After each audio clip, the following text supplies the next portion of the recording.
Hej, jeg vil gerne tale lidt om atomets opbygning. Jeg vil tale lidt om basisviden omkring atomer, blandt andet om atomkernen og elektronen. Desuden så vil jeg fortælle lidt om mellemrummet mellem kernen og elektronerne, og hvorfor man ikke kan røre noget. I atomkernen findes der det, der hedder kerneelementer. Det er protoner og neutroner.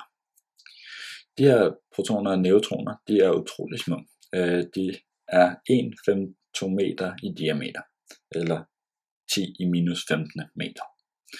De vejer derfor heller ikke særlig meget.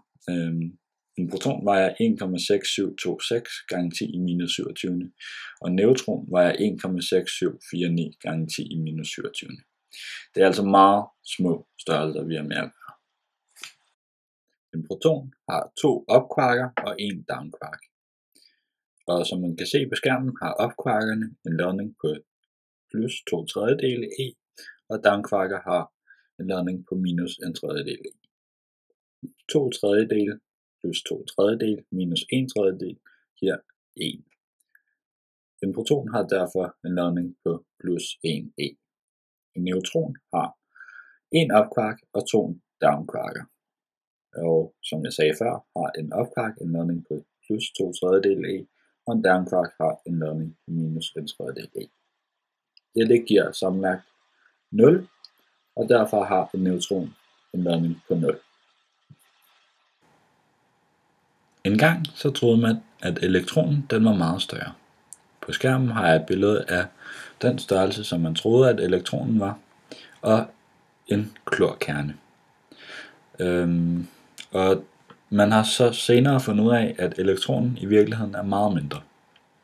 Hver af de der neutroner og protoner er ca. 1800 gange større end et elektron. På skærmen har jeg den rigtige størrelse på et elektron. En elektron har en diameter på 1 atometer, eller 10 i minus 18 meter.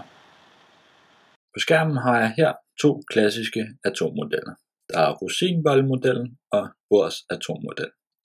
I rosinbollemodellen troede man, at elektronerne de lå som rosiner i en rosinbolle, og dejen den var positivt ladet, ligesom protonerne. I Bohrs atommodel er der en atomkerne, og elektronerne befinder sig i skaller rundt om atomkernen. I den rigtige atommodel er der, ligesom på Bohrs model, en atomkerne. Dog så ligger elektronerne ikke i skaller, de ligger i en elektronsky, og de skaller, som er på Bohrs model, er blot en illustration på, hvor de oftest popper op henne. Grunden til, at man ikke kan røre noget, ligger i atomets opbygning. Som jeg sagde før, ligger elektronerne yderst. Derfor er det sådan, at når 2 atomer de mødes, så er elektronerne tættest på hinanden. Og det fungerer ligesom magneter, at når du tager 2 minuspoler på magnet, så kan du ikke tage dem helt tæt sammen.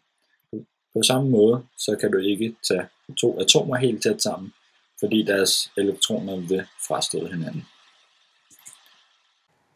Jeg vil gerne sige tak, fordi du så med, og jeg håber, at du blev klogere.